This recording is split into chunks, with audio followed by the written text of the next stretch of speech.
Une vie de Maupassant. Chapitre 1. Jeanne, ayant fini ses malles, s'approcha de la fenêtre, mais la pluie ne cessait pas. L'averse, toute la nuit, avait sonné contre les carreaux et les toits. Le ciel bas et chargé d'eau semblait crever, se vidant sur la terre, la délayant en bouillie, la fondant comme du sucre. Des rafales passaient pleines d'une chaleur lourde. Le ronflement des ruisseaux débordés emplissait les rues désertes où les maisons, comme des éponges, buvaient l'humidité qui pénétrait au-dedans et faisait suer les murs de la cave au grenier. Jeanne, sortie la veille du couvent, libre enfin pour toujours, prête à saisir tous les bonheurs de la vie dont elle rêvait depuis si longtemps, craignait que son père hésitât à partir si le temps ne s'éclaircissait pas, et pour la 100e fois depuis le matin, elle interrogeait l'horizon. Puis elle aperçut qu'elle avait oublié de mettre son calendrier dans son sac de voyage. Elle cueillit sur le mur le petit carton divisé par mois, et portant au milieu d'un dessin la date de l'année courante 1819 en chiffres d'or. Puis elle biffa à coups de crayon les 4 premières colonnes, rayant chaque nom de saint jusqu'au 2 mai, jour de sa sortie du couvent. Une voix, derrière la porte, appela « Jeannette !» Jeanne répondit « Entre, papa !» et son père parut. Le baron Simon-Jacques, le pertuis des Vaux, était un gentilhomme de l'autre siècle, maniaque et bon. Disciple enthousiaste de Jean-Jacques Rousseau, il avait des tendresses d'amant pour la nature, les champs, les bois, les bêtes. Aristocrate de naissance, il haïssait par instinct 93. Mais, philosophe par tempérament et libéral par éducation, il exécrait la tyrannie d'une haine inoffensive et déclamatoire. Sa grande force et sa grande faiblesse, c'était la bonté, une bonté qui n'avait pas assez de bras pour caresser, pour donner, pour étreindre, une bonté de créateur, éparse, sans résistance, comme l'engourdissement d'un nerf de la volonté, une lacune dans l'énergie, presque un vice. Homme de théorie, il méditait tout un plan d'éducation pour sa fille, voulant la faire heureuse, bonne, droite et tendre.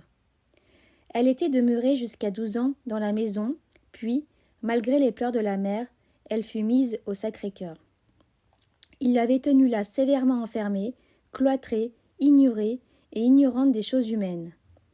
Il voulait qu'on la lui rendît chaste à 17 ans pour la tremper lui-même dans une sorte de bain de poésie raisonnable et, par les chants, au milieu de la terre fécondée, ouvrir son âme, dégourdir son ignorance à l'aspect de l'amour naïf, des tendresses simples des animaux, des lois sereines de la vie. Elle sortait maintenant du couvent, radieuse, pleine de sève et d'appétit, de bonheur, prête à toutes les joies, à tous les hasards charmants que dans le désœuvrement des jours, la longueur des nuits, la solitude des espérances, son esprit avait déjà parcouru. Elle semblait un portrait de Véronèse, avec ses cheveux d'un blond luisant qu'on aurait dit avoir déteint sur sa chair, une chair d'aristocrate à peine nuancée de rose, ombrée d'un léger duvet, d'une sorte de velours pâle qu'on apercevait un peu quand le soleil la caressait. Ses yeux étaient bleus, de ce bleu opaque qu'ont ceux des bonhommes en faïence de Hollande. Elle avait, sur l'aile gauche de la narine, un petit grain de beauté, un autre à droite, sur le menton, où frisaient quelques poils si semblables à sa peau qu'on les distinguait à peine. Elle était grande, mûre de poitrine, ondoyante de la taille. Sa voix nette semblait parfois trop aiguë, mais son rire franc jetait de la joie autour d'elle. Souvent, d'un geste familier, elle portait ses 2 mains à ses tempes comme pour lisser sa chevelure. Elle courut à son père et l'embrassa en l'étreignant. « Eh bien, partons-nous » dit-elle. Il sourit, secoua ses cheveux déjà blancs et qu'il portait assez longs, et tendant la main vers la fenêtre.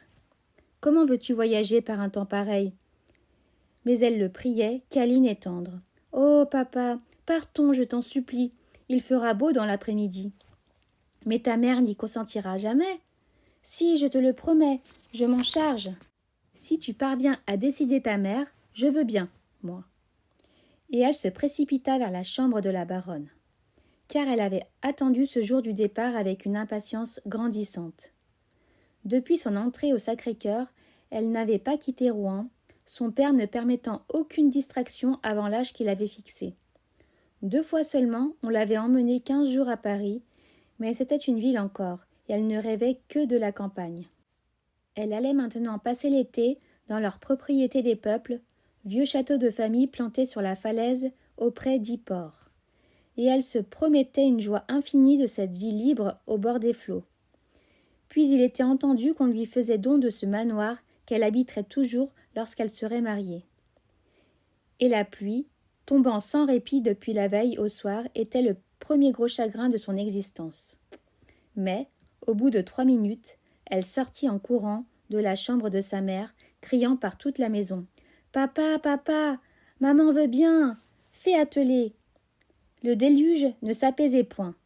On eût dit même qu'il redoublait quand la calèche s'avança devant la porte. Jeanne était prête à monter en voiture lorsque la baronne descendit l'escalier, soutenue d'un côté par son mari et, de l'autre, par une grande fille de chambre forte et bien découplée comme un gars. C'était une Normande du pays de Caux, qui paraissait au moins 20 ans, bien qu'elle en eût au plus 18 ans. On la traitait dans la famille un peu comme une seconde fille, car elle avait été la sœur de lait de Jeanne. Elle s'appelait Rosalie. Sa principale fonction consistait d'ailleurs à guider les pas de sa maîtresse, devenue énorme depuis quelques années, par suite d'une hypertrophie du cœur dont elle se plaignait sans cesse. La baronne atteignit, en soufflant beaucoup, le perron du vieil hôtel, regarda la cour où l'eau ruisselait et murmura « Ce n'est vraiment pas raisonnable. » Son mari, toujours souriant, répondit « C'est vous qui l'avez voulu, madame Adélaïde. » Comme elle portait ce nom pompeux d'Adélaïde, il le faisait toujours précéder de « madame » avec un certain air de respect un peu moqueur. Puis elle se remit en marche et monta péniblement dans la voiture, dont tous les ressorts plièrent. Le baron s'assit à son côté, Jeanne et Rosalie prirent place sur la banquette à reculons. La cuisinière Ludivine apporta des masses de manteaux qu'on disposa sur les genoux, plus 2 paniers qu'on dissimula sous les jambes. Puis elle grimpa sur le siège à côté du père Simon et s'enveloppa d'une grande couverture qui la coiffait entièrement. Le concierge et sa femme vinrent saluer en fermant la portière. Ils reçurent les dernières recommandations pour les malles qui devaient suivre dans une charrette, et on partit. Le père Simon, le cocher, la tête baissée, le dos arrondi sous la pluie, disparaissait dans son carrick à triple collet. La bourrasque gémissante battait les vitres, inondait la chaussée. La berline, au grand trot des 2 chevaux, dévala rondement sur le quai, longea la ligne des grands navires dont les mâts, les vergues, les cordages se dressaient tristement dans le ciel ruisselant, comme des arbres dépouillés, puis elle s'engagea sur le long boulevard du mont Riboudet. Bientôt, on traversa les prairies, et de temps en temps, un saule noyé, les branches pendantes avec un abondement de cadavres, se dessinait gravement à travers un brouillard d'eau. Les fers des chevaux clapotaient, et les 4 roues faisaient des soleils debout. On se taisait. Les esprits eux-mêmes semblaient mouillés comme la terre. Petite Mère, se renversant, appuya sa tête et ferma ses paupières. Le baron considérait d'un œil morne les campagnes monotones et trempées. Rosalie, un paquet sur les genoux, songeait de cette songerie animale des gens du peuple. Mais Jeanne, sous ce ruissellement tiède, se sentait revivre ainsi qu'une plante enfermée qu'on vient de remettre à l'air. Et l'épaisseur de sa joie, comme un feuillage, abritait son cœur de la tristesse. Bien qu'elle ne parlât pas, elle avait envie de chanter, de tendre au dehors sa main pour l'emplir d'eau qu'elle boirait. Et elle jouissait d'être emportée au grand trot des chevaux, de voir la désolation des paysages et de se sentir à l'abri au milieu de cette inondation. Et sous la pluie acharnée, les croupes luisantes des 2 bêtes exhalaient une buée d'eau bouillante. La baronne, peu à peu, s'endormait. Sa figure qu'encadraient 6 boudins réguliers de cheveux pendillants s'affaissa peu à peu, mollement soutenue par les 3 grandes vagues de son cou, dont les dernières ondulations se perdaient dans la pleine mer de sa poitrine. Sa tête, soulevée à chaque aspiration, retombait ensuite. Les joues s'enflaient, tandis qu'entre ses lèvres entr'ouvertes passait un ronflement sonore. Son mari se pencha vers elle et posa doucement, dans ses mains croisées sur l'ampleur de son ventre, un petit portefeuille en cuir. Ce toucher la réveilla, et elle considéra l'objet d'un regard noyé, avec cet hébétement des sommeils interrompus. Le portefeuille tomba, s'ouvrit, de l'or et des billets de banque s'éparpillèrent dans la calèche. Elle s'éveilla tout à fait, et la gaieté de sa fille partit en une fusée de rire. Le baron ramassa l'argent, et, le lui pesant sur les genoux, « Voici, ma chère amie, tout ce qui reste de ma ferme d'Eleuthot. Je l'ai vendu pour faire réparer les peuples où nous habiterons souvent désormais. » Elle compta 6 400 francs et les mit tranquillement dans sa poche. C'était la 9e ferme vendue ainsi sur 31 que leurs parents avaient laissées. Ils possédaient cependant encore 20 000 livres de rente en terre qui, bien administrés, auraient facilement rendu 30 000 francs par an. Comme ils vivaient simplement, ce revenu aurait suffi s'il n'y avait eu, dans la maison, un trou sans fond toujours ouvert, la bonté. Elles tarissaient l'argent dans leurs mains comme le soleil tarit l'eau des marécages. Cela coulait, fuyait, disparaissait. Comment ? Personne n'en savait rien. À tout moment, l'un d'eux disait « Je ne sais comment cela s'est fait. J'ai dépensé 100 francs, aujourd'hui sans rien acheter de gros. » Cette facilité de donner était du reste un des grands bonheurs de leur vie, et ils s'entendaient sur ce point d'une façon superbe et touchante. Jeanne demanda « Est-ce beau, maintenant, mon château ?» Le baron répondit gaiement « Tu verras, fillette. » Mais peu à peu la violence de l'averse diminuait. Puis ce ne fut plus qu'une sorte de brume, une très fine poussière de pluie voltigeant. La voûte des nuées semblait s'élever, blanchir, et soudain, par un trou qu'on ne voyait point, un long rayon de soleil oblique descendit sur les prairies. Et, les nuages s'étant fendus, le fond bleu du firmament parut. Puis la déchirure s'agrandit comme un voile qui se déchire, et un beau ciel pur d'un azur net et profond se développa sur le monde. Un souffle frais et doux passa, comme un soupir heureux de la terre, et, quand on longeait des jardins ou des bois, on entendait parfois le chant alerte d'un oiseau qui séchait ses plumes. Le soir venait. Tout le monde dormait maintenant dans la voiture, excepté Jeanne. 2 fois, on s'arrêta dans des auberges pour laisser souffler les chevaux et leur donner un peu d'avoine avec de l'eau. Le soleil s'était couché, des cloches sonnaient au loin. Dans un petit village, on alluma les lanternes, et le ciel aussi s'illumina d'un fourmillement d'étoiles. Des maisons éclairées apparaissaient de place en place, traversant les ténèbres d'un point de feu, et tout d'un coup, derrière une côte, à travers des branches de sapin, la lune, rouge, énorme et comme engourdie de sommeil, surgit. Il faisait si doux que les vitres demeuraient baissées. Jeanne, épuisée de rêves, rassasiée de visions heureuses, se reposait maintenant. Parfois, l'engourdissement d'une position prolongée lui faisait rouvrir les yeux. Alors elle regardait au dehors, voyait dans la nuit lumineuse passer les arbres d'une ferme, ou bien quelques vaches, çà et là couchées en un champ, et qui relevaient la tête. Puis elle cherchait une posture nouvelle, essayait de ressaisir un songe ébauché. Mais le roulement continu de la voiture emplissait ses oreilles, fatiguait sa pensée, et elle refermait les yeux, se sentant l'esprit courbaturé comme le corps. Cependant, on s'arrêta. Des hommes et des femmes se tenaient debout devant les portières, avec des lanternes à la main. On arrivait. Jeanne, subitement réveillée, sauta bien vite. Père et Rosalie, éclairés par un fermier, portèrent presque la baronne tout à fait exténuée, geignant de détresse, et répétant sans cesse d'une petite voix expirante. « Ah, mon Dieu, mes pauvres enfants !» Elle ne voulut rien boire, rien manger, se coucha, et tout aussitôt dormit. Jeanne et le baron soupèrent en tête-à-tête. Ils souriaient en se regardant, se prenaient les mains à travers la table, et, saisis tous deux d'une joie infantine, ils se mirent à visiter le manoir réparé. C'était une de ces hautes et vastes demeures normandes tenant de la ferme et du château, bâtie en pierre blanche, devenue grise et spacieuse à loger une race. Un immense vestibule séparait en deux la maison et la traversait de part en part, ouvrant ses grandes portes sur les 2 faces. Un double escalier semblait enjamber cette entrée, laissant vide le centre, en joignant au premier ces 2 montées à la façon d'un pont. Au rez-de-chaussée, à droite, on entrait dans le salon démesuré, tendu de tapisseries à feuillage où se promenaient des oiseaux. Tout le meuble, en tapisserie au petit point, n'était que l'illustration des fables de La Fontaine. Et Jeanne eut un tressaillement de plaisir en retrouvant une chaise qu'elle avait aimée, étant tout enfant, et qui représentait l'histoire du renard et de la cigogne. À côté du salon s'ouvrait la bibliothèque, pleine de livres anciens, et deux autres pièces inutilisées. À gauche, la salle à manger en boiserie neuve, la lingerie, l'office, la cuisine et un petit appartement contenant une baignoire.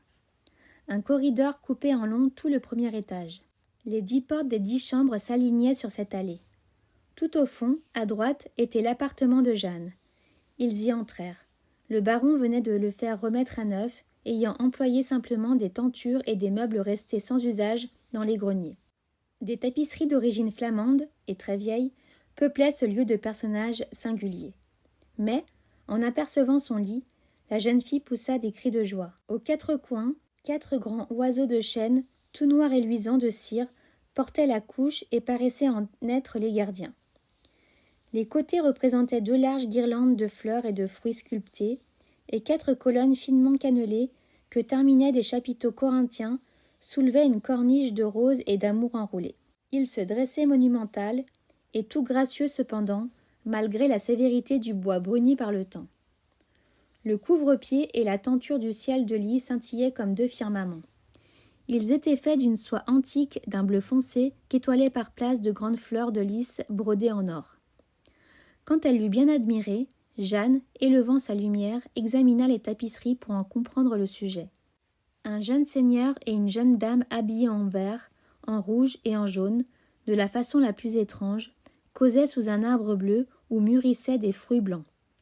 Un gros lapin de même couleur broutait un peu d'herbe grise.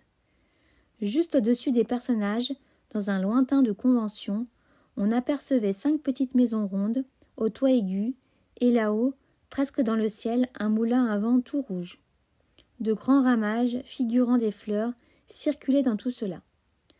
Les 2 autres panneaux ressemblaient beaucoup au premier, sauf qu'on voyait sortir des maisons 4 petits bonhommes vêtus à la façon des Flamands et qui levaient les bras au ciel en signe d'étonnement et de colère extrême.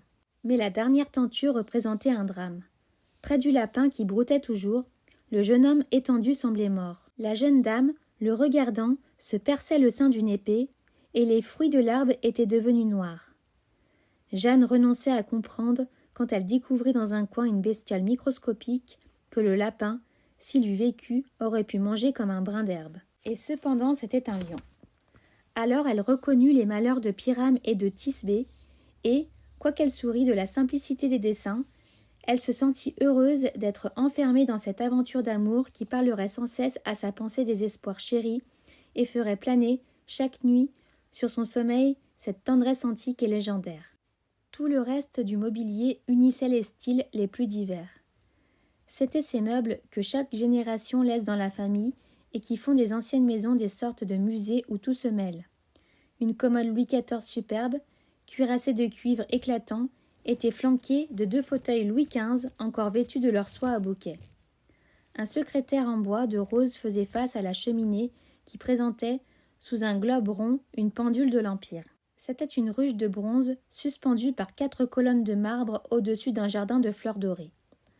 Un mince balancier sortant de la ruche par une fente allongée promenait éternellement sur ce parterre une petite abeille aux ailes d'émail. Le cadran était en faïence peinte et encadré dans le flanc de la ruche. Elle se mit à sonner 11 heures. Le baron embrassa sa fille et se retira chez lui. Alors, Jeanne, avec regret, se coucha. D'un dernier regard, elle parcourut sa chambre et puis éteignit sa bougie. Mais le lit, dont la tête seule s'appuyait à la muraille, avait une fenêtre sur sa gauche, par où entrait un flot de lune qui répandait à terre une flaque de clarté. Des reflets rejaillissent au mur, des reflets pâles caressant faiblement les amours immobiles de Pyrame et de Thisbé. Par l'autre fenêtre, en face de ses pieds, Jeanne apercevait un grand arbre tout baigné de lumière douce. Elle se tourna sur le côté, ferma les yeux, puis, au bout de quelque temps, les rouvrit. Elle croyait se sentir encore secouée par les cahots de la voiture dont le roulement continuait dans sa tête. Elle resta d'abord immobile en espérant que ce repos la ferait enfin s'endormir, mais l'impatience de son esprit envahit bientôt tout son corps. Elle avait des crispations dans les jambes, une fièvre qui grandissait. Alors elle se leva et, nu-pieds, nu-bras, avec sa longue chemise qui lui donnait l'aspect d'un fantôme, Elle traversa la mare de lumière répandue sur son plancher, ouvrit sa fenêtre et regarda. La nuit était si claire qu'on y voyait comme en plein jour, et la jeune fille reconnaissait tout ce pays, aimé jadis dans sa première enfance. C'était d'abord en face d'elle un large gazon jaune comme du beurre, sous la lumière nocturne. 2 arbres géants se dressaient aux pointes devant le château, un platane au nord, un tilleul au sud. Tout au bout de la grande étendue d'herbe, un petit bois en bosquet terminait ce domaine, garanti des ouragans du large par 5 rangs d'ormes antiques, tordus, rasés, rongés, taillés en pente comme un toit par le vent de mer toujours déchaîné.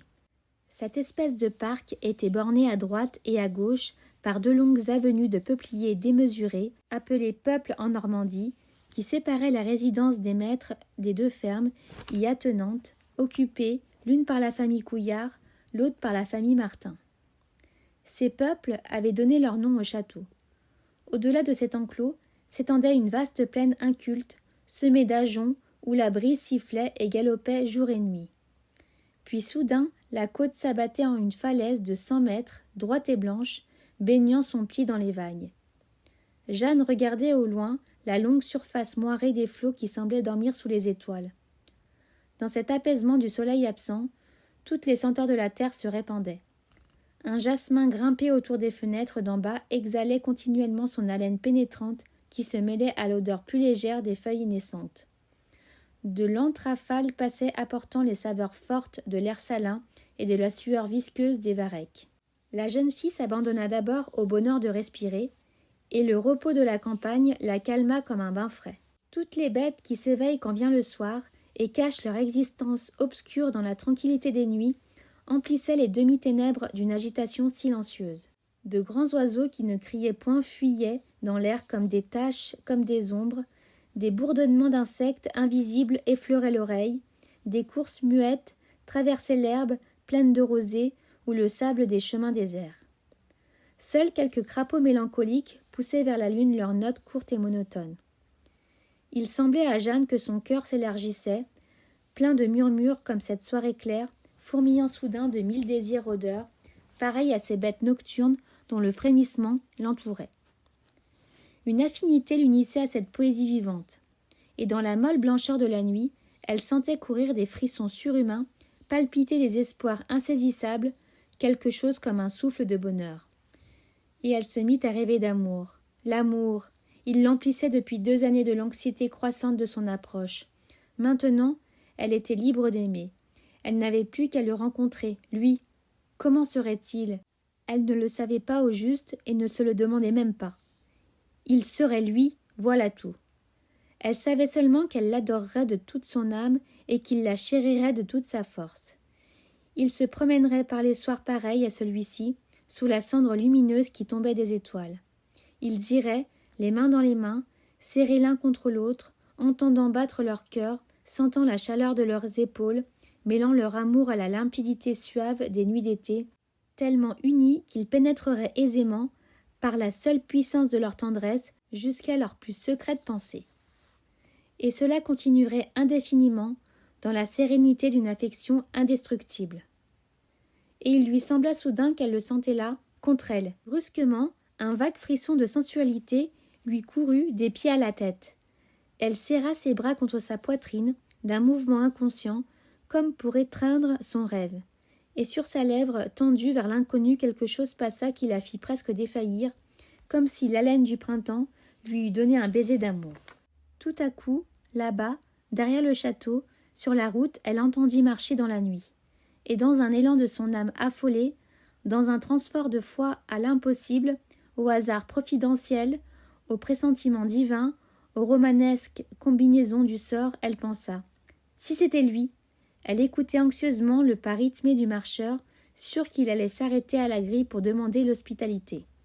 Lorsqu'il fut passé, elle se sentit triste, comme après une déception.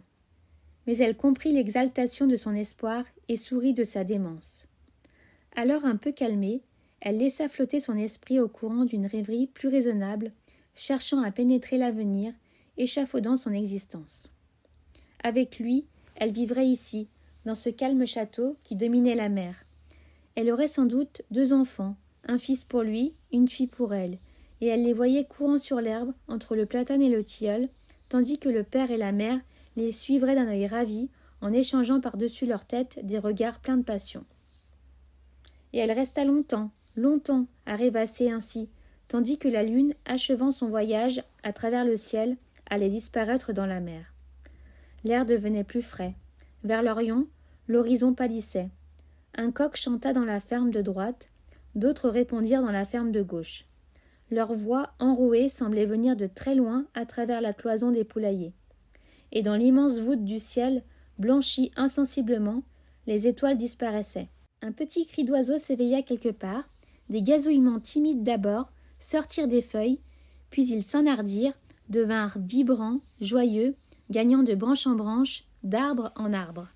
Jeanne soudain se sentit dans une clarté, et, levant la tête qu'elle avait cachée en ses mains, elle ferma les yeux, éblouie par le resplendissement de l'aurore.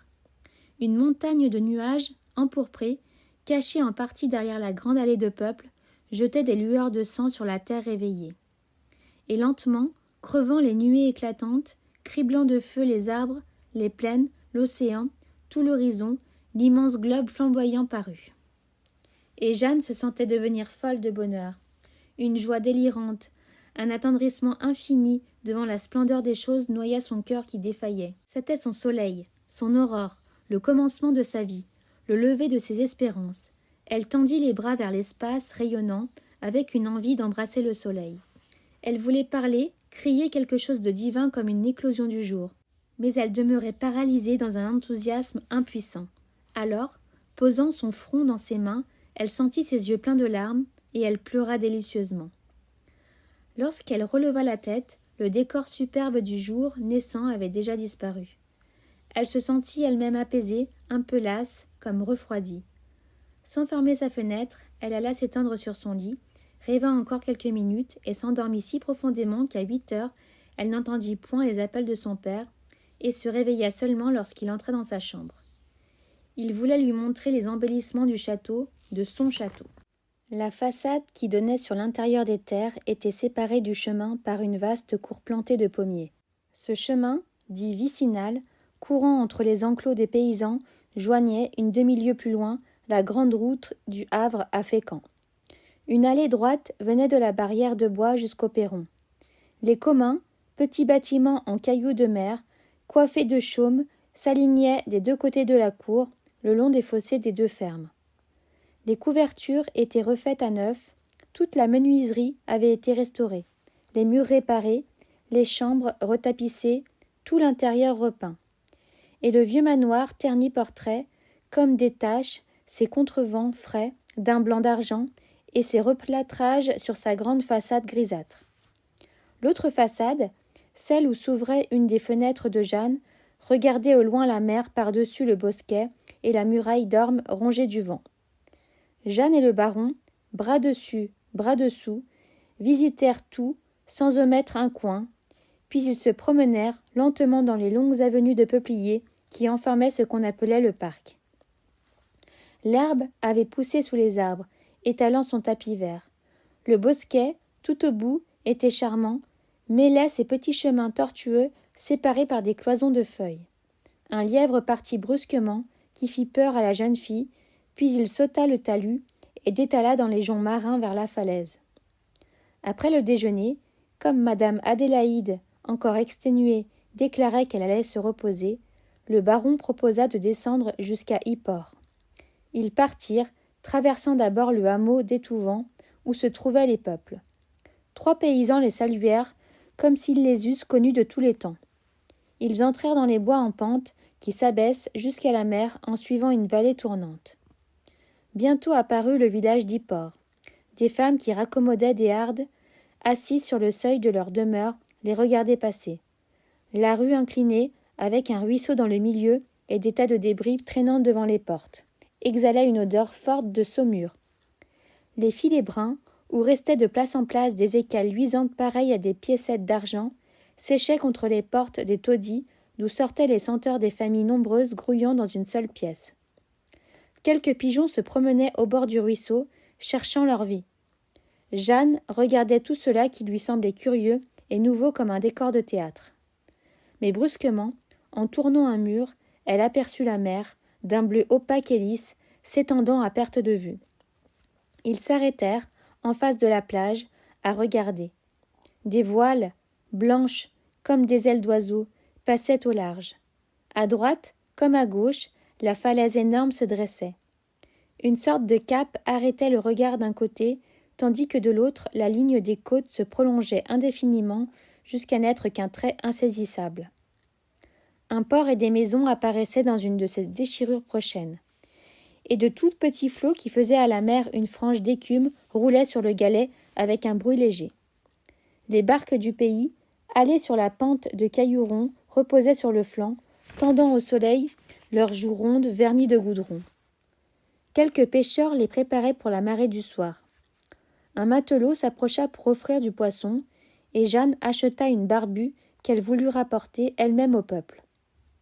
Alors l'homme proposa ses services pour des promenades en mer, répétant son nom coup sur coup afin de le faire bien entrer dans les mémoires. Lastic, Joséphin Lastic. Le baron promit de ne pas l'oublier.